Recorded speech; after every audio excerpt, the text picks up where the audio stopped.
So this is the first time that I'm trying to do this at night using my Razer Kiyo camera with the ring light and the green screen, because the last few times that I've done this, done it during the day and had the windows open, which is the best possible way to do this because you get just uniform light all over everything coming from the outside light, whereas this is more concentrated.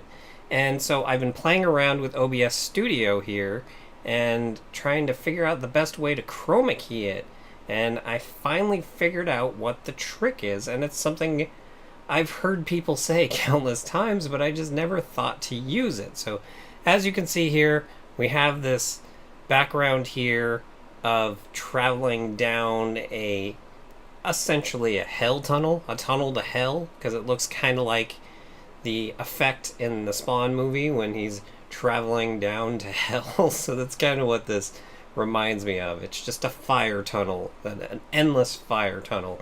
So I made a chroma key here, and we will click on it, and you see it doesn't really do much to the image, and that's because the secret is to do multiple layers of the chroma key. So I did that, and then I did this one, and as you can see, that is much better. It pretty much got rid of the green screen entirely, except for, I always have trouble remembering because I'm looking at my image, and then I gotta remember it's reversed. So I want to point up to that corner, so it's going to be this way.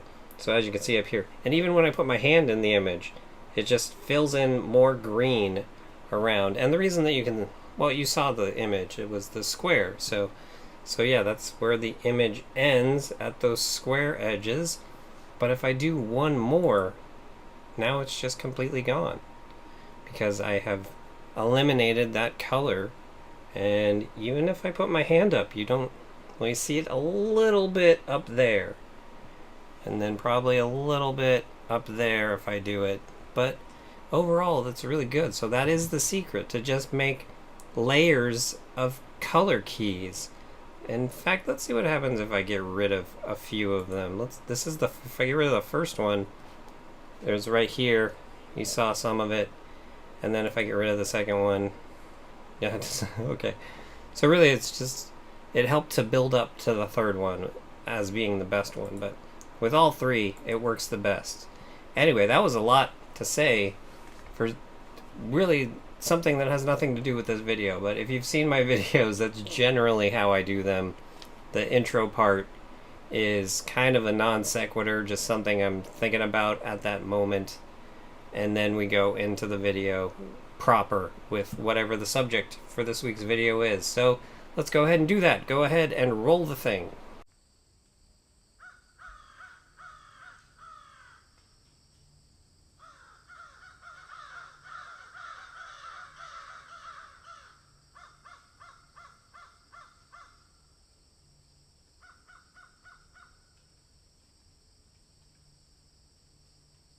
Hey guys, Sean here. So as you can see, I have changed the background from the hell tunnel because I know that my mom would be like, oh, I don't like the hell tunnel, don't do that, stop saying hell tunnel, I'm offended. But so I'm not going to use the hell tunnel anymore, don't worry, mother. So now here's the funny thing, I don't exactly know which background I'm going to be using because I'm going to be cutting up and doing jump cuts at this part. So the beginning part, I wasn't doing jump cuts at all. So I could just have the background playing live as I was recording it.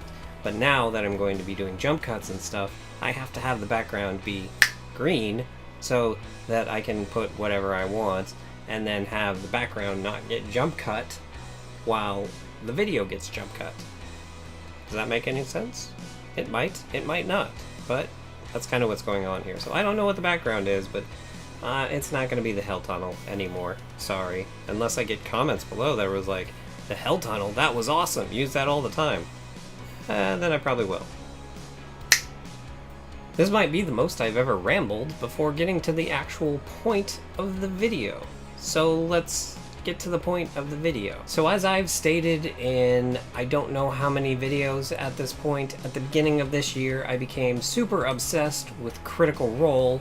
If you don't know what Critical Role is, really quick breakdown of it. It is a show that is on the Geek and Sundry Twitch channel, YouTube channel, and Project Alpha that is every Thursday night, and it is essentially a group of voice actors who play Dungeons and Dragons together. That's the very quick elevator pitch of it. If you want to learn more about it, I did a 2-part video series about it.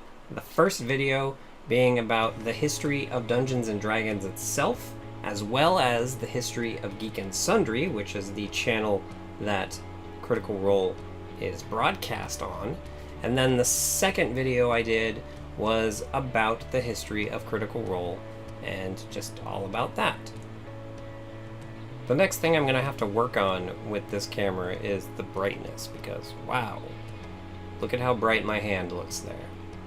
But anyway, one of the main side effects of my newfound obsession with Critical Role and Dungeons & Dragons is I wanted to start playing Dungeons & Dragons in some way or somehow.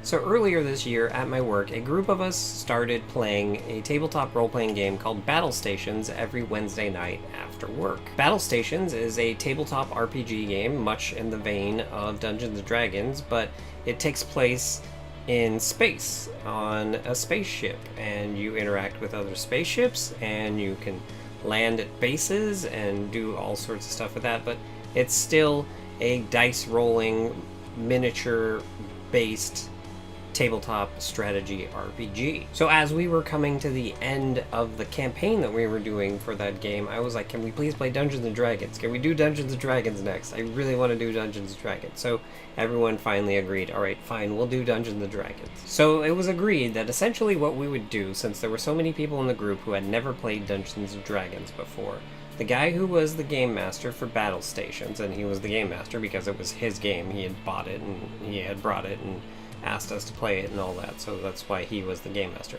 So what would happen is he would be the dungeon master for this first campaign of Dungeons & Dragons that we were going to do. And so what he did is he went out and he bought this. This is the Dungeons & Dragons starter set for 5th edition. Now, what comes in this is this. So first thing, there is a starter set rule book. This is basically just the rules of Dungeons & Dragons. Now, one of the main things that you need to play Dungeons & Dragons is the player's handbook.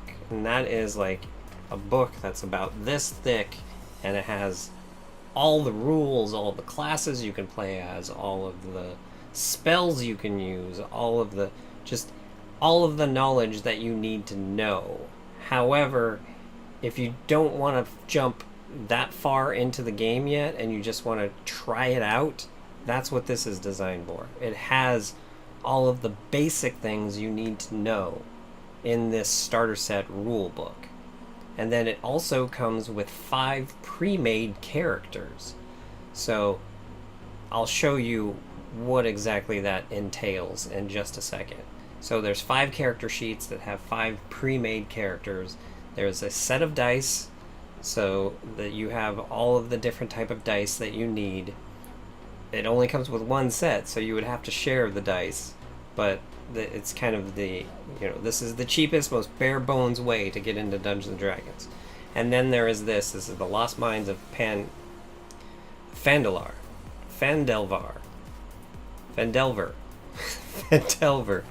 Lost Mines of Phandelver. That is the name of the adventure that is in the starter set. So we had our first session, and then it took about 4 or 5 weeks before we got to have our second session because people were out of town or various other reasons. And so now, this week, we just had our 6th session. And there are various ways that you can track the progress of your character. The old school, most common way is using one of these character sheets, like here, as you can see in the image here, where my mouse is picked up, yeah. So the character sheets, you just write down all the information that you, like, okay, I've lost this much health, okay, I've gained this much health back, I have this much money now, I've gained this much experience and all that stuff. But I personally am a more technical person, and so there is a website called D&D Beyond that has all of the Dungeons & Dragons books digitized, and you can bring them up on the website or on an app on your iPad or your iPhone, probably your Android too.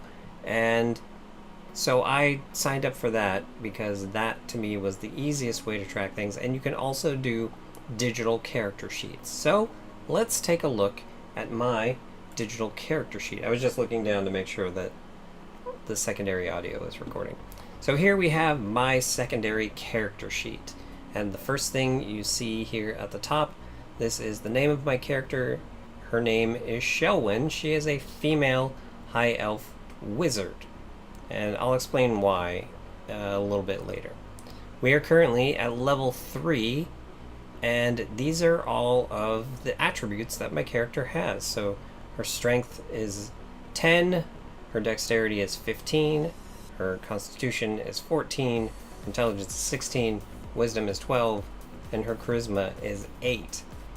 Now, here's the thing about this character. All this information here, all of these stats, all of the various things about her, this is all actually from one of these character sheets. So in the box, it comes with 5 different characters, as I said. There is a wizard, a rogue, a fighter, a cleric. I think there's 2 fighters, actually. I believe there's 2 different types of fighters in there. So I ended up taking the wizard, and then I changed a few little things about her because of making her on the D&D Beyond website. There was a few things that you couldn't do, and the main thing was her starting weapon was like the only thing that you couldn't do exactly the same, because on the character sheet she started with a longsword, I think, and I couldn't do that on here, so I gave her a quarterstaff instead. There was actually a post on the D&D Beyond forums where someone had broken down,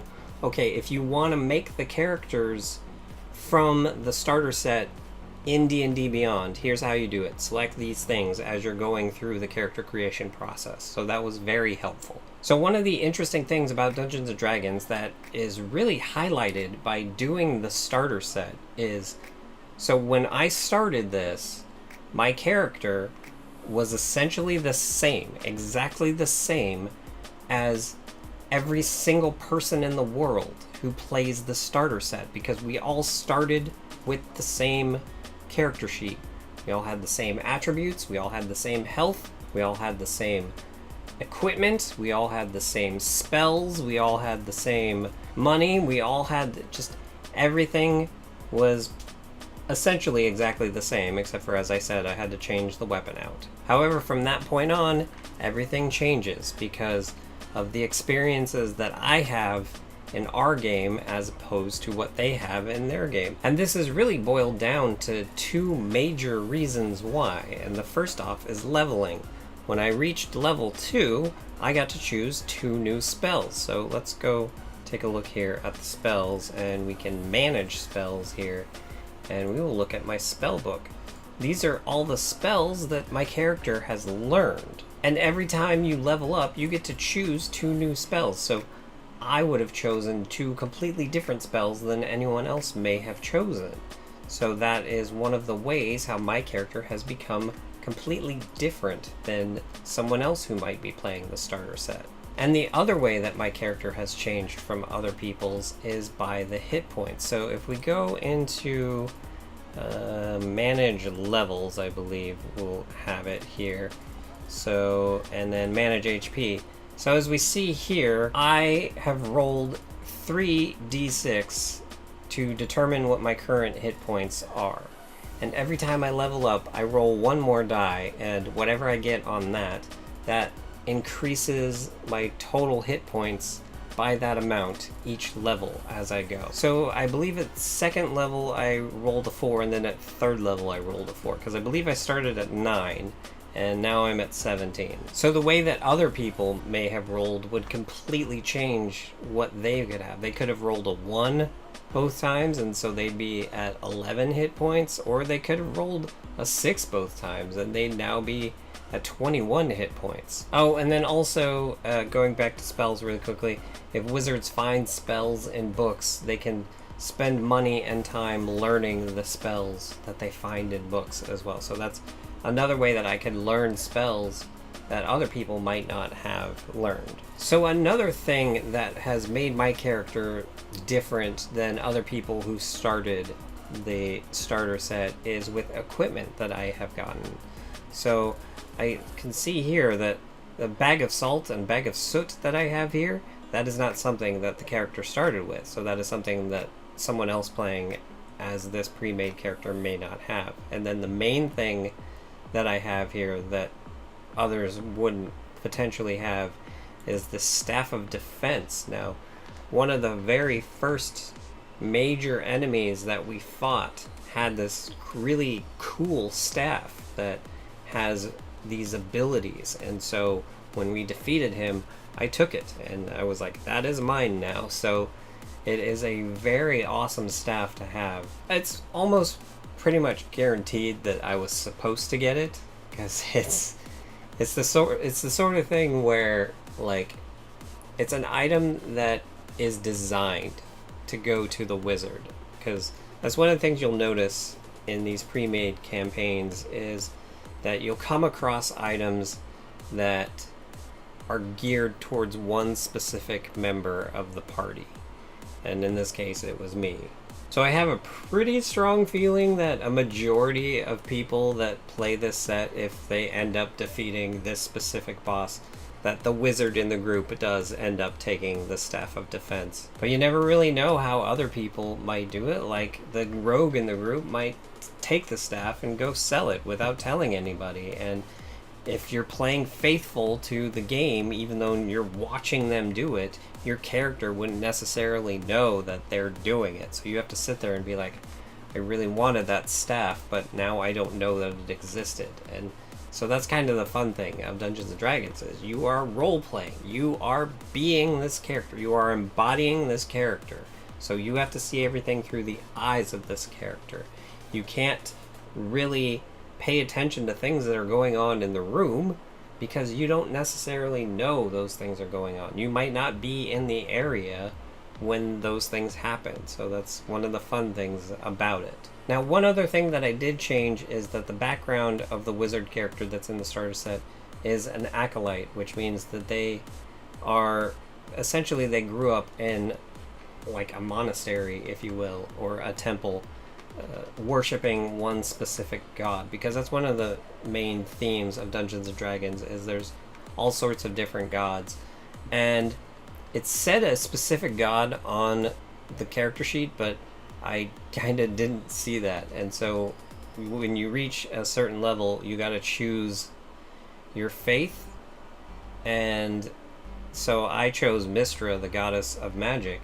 And on the character sheet, it says, when you reach this level, you should worship this specific god. But I ended up using Mystra, because she's the goddess of magic, and I'm a wizard. And then there's a few other things that would change the character to be completely different than someone else who has picked up the starter set and is playing it. But I will get to that in just a second, because first, we're going to take a look at this. This is a map, and this map is the very first dungeon, if you will, that we encounter. Now, we came up upon this from this direction, so we had no way. The DM, he had all of this area covered. Now, actually, the way that he did this for this part, because this was the first week that we were doing it, is he had a monitor on its side, and he had this map brought up on it, and then he had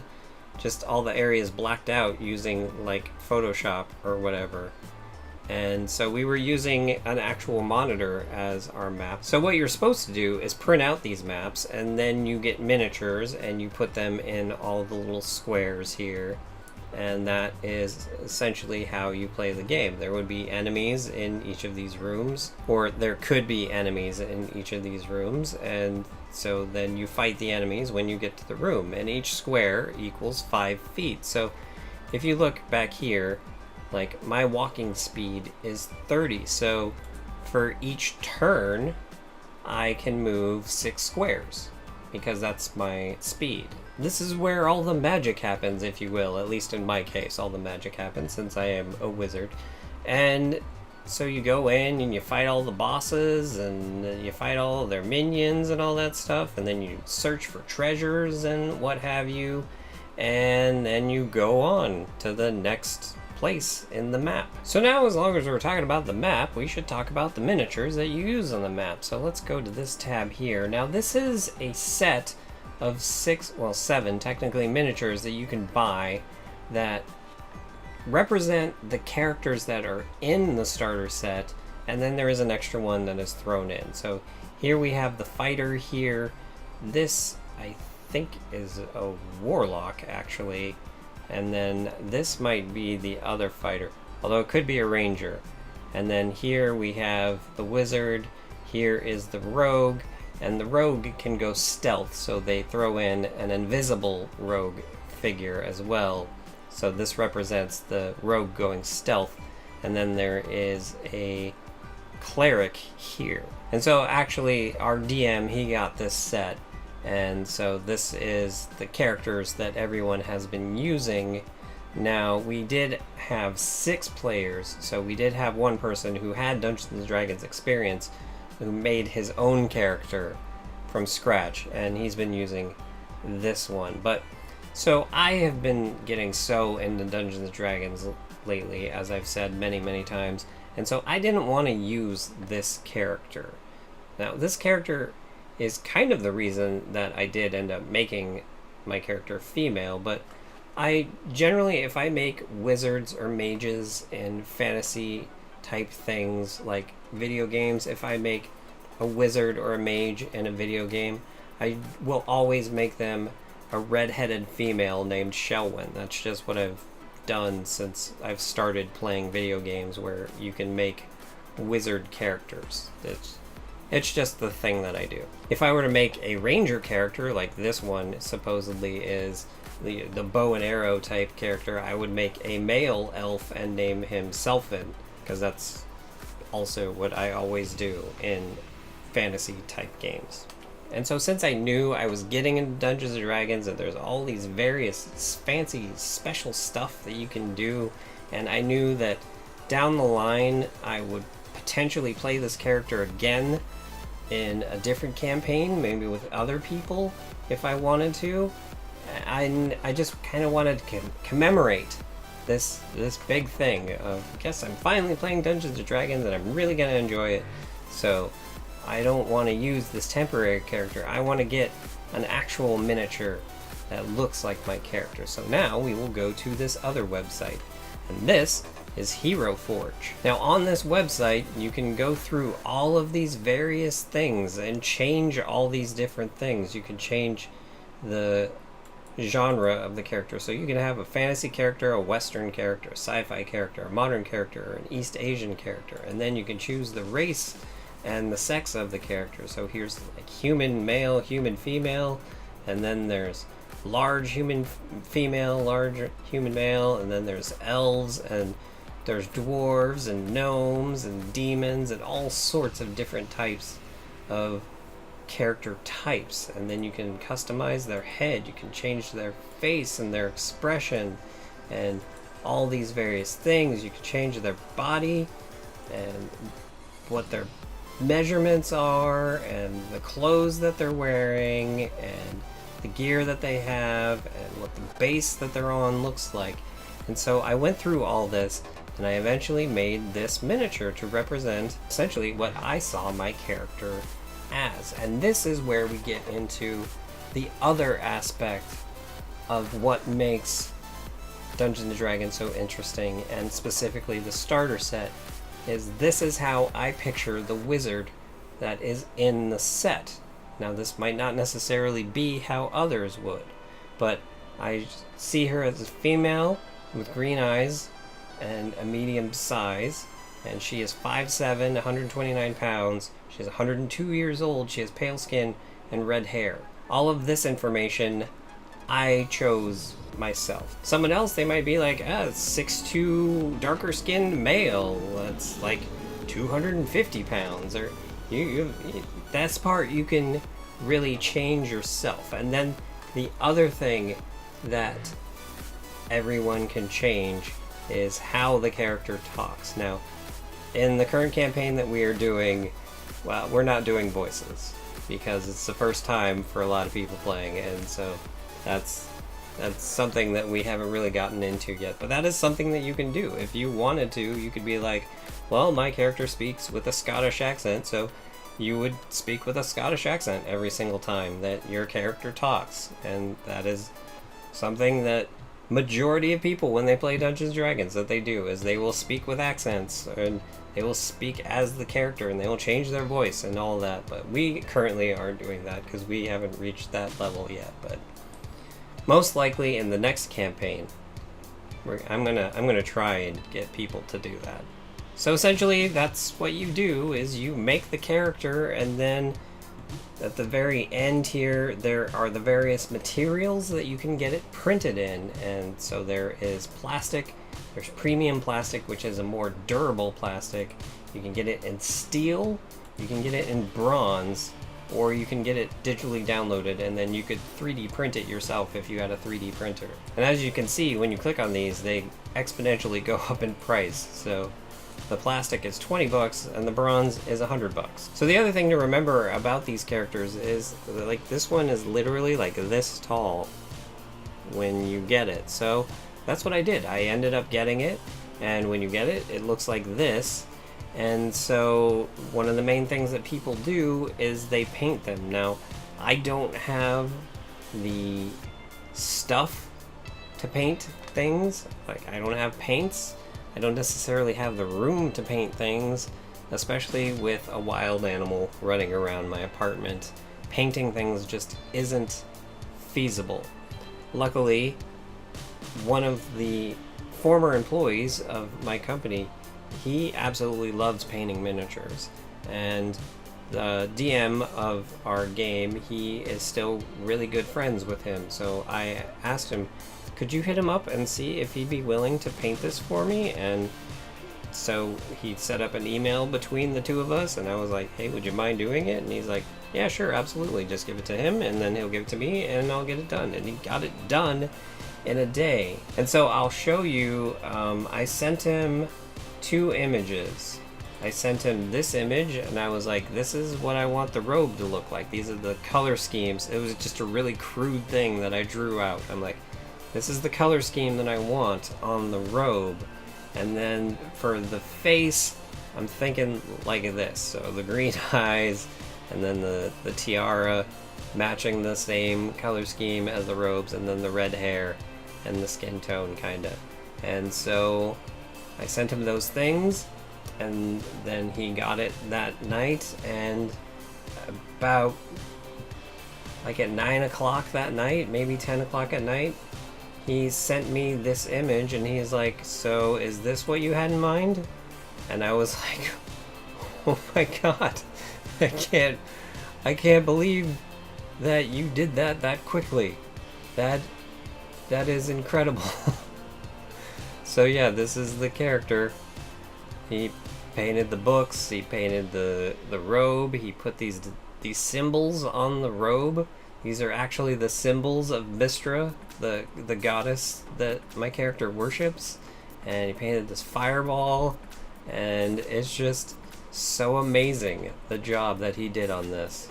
He actually asked me if I minded if he did a gold trim on things instead, and he did a gold trim for the tiara, which ended up being much better. And so then here, we'll look at this picture here. So you can see here is my character in front of my iPad. This is my iPad, and here is a D20, so that can kind of show you how big the character actually is. This is a dragon with a D20 that I got in a loot crate, and I use it for initiative rolls, which is a mechanic of the game. And then this back here, this is a little raven. We'll open this picture here, so you can see this little raven here. We'll make the wider image here. So this is my character, and then she is able to summon a familiar. A familiar is a thing in the game, which is essentially a pet raven. It's not really a raven, it's an other dimensional being that takes the form of a raven, but that's not important right now. So she has a raven as well that follows her around everywhere. So yeah, that's kind of it. That's my first 6 sessions of Dungeons and Dragons. There's a few notes here. I've actually gotten 13 kills so far, And my Raven actually got 1 kill, because one of the things that your familiars can do is if you have a spell that requires touch, you can have them touch the whatever enemy it is that you want to attack, and then the spell will go through them. So I have this spell here, which is Shocking Grasp, as you see it here. Lightning springs from your hand to deliver a shock to a creature you try to touch. And it is a 1d8 of lightning damage. So whatever creature that I was attacking, it was an ogre, actually. And my Raven landed on its shoulder, and I rolled the d8, and I can't remember exactly how much it was, but whatever it was enough to kill it. So technically the Raven has a kill. And then the other thing you'll see here is that I currently have 136 gold and 117 silver and 83 copper. So that is something else that would be different from other people's games using this character, is they would have different amounts of money. But yeah, that's Dungeons & Dragons. That's my experience so far with Dungeons & Dragons. I absolutely love it. I want to play it with more people. I want to make more characters. I want to play different classes and try different things. I want to do all sorts of things with this, but it's just, you gotta find people and time to do it is the problem.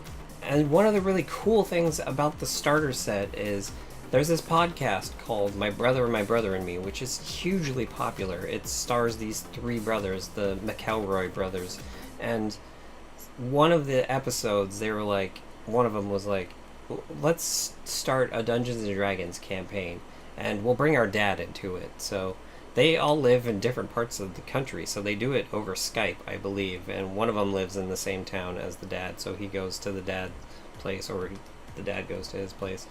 Well, at least when they started it. I don't know about their situation now, because I've only listened to the first episode of this. And so they started this separate podcast called The Adventure Zone, and they did the starter set. And so that's why I've only listened to the first episode of it, because I don't want to spoil what happens later in the campaign, because they did this in 2015. And so they've done the entire campaign by this point. So I don't want to know what happens later on. But yeah, if you listen along to it, and like I did, so essentially we made it to a certain point, and then I listened to it, and it's just very interesting to listen to them interacting with the same characters, but the way that they do it is just completely different. The decisions that they make are completely different. The names that they give their characters are different, and the descriptions of their characters and all that, and how they play their characters, just everything is different, but it's the same sort of storyline, and there's the same familiarity of the things that they are going to do and the enemies that they fight, but it's just different enough that it's interesting. So if you ever do the starter set, you can then listen to Adventure Zone, and it's just a really fascinating thing to do, because it's almost like a dream of something that happened to you, but you're remembering it differently in a way, if that makes any sense. It's a really weird experience. And also, one of the really cool things about it is they recently released a graphic novel of the first few episodes of the podcast, and so now you can actually read this graphic novel that is essentially retelling the beginning of the starter set, but through the way that they did it. And again, that's what makes Dungeons & Dragons so amazing, is it's something that people can share, but is also your own. Because how your little group of friends does it could be completely different than how someone else does it, but you're still doing the same thing. But anyway, that's going to do it for this week's episode. Let me know down in the comments below if you've ever played Dungeons & Dragons, if you have become interested in playing Dungeons & Dragons, and if you've played the starter set of Dungeons & Dragons, let me know down in the comments below, and what your experiences with it were, and what you enjoyed about it, and if you started a different campaign afterwards, or if you were just like, this is stupid, I don't ever want to play this again. And while you're down there, if you like this video, go ahead and hit the like button, and if you'd like to see more of the crazy crap that goes on around here, go ahead and hit the subscribe button, and if you'd like to help support the crazy crap that goes on around here, go ahead and hit up my Patreon, and with that, have a good however long it is until you watch my next video.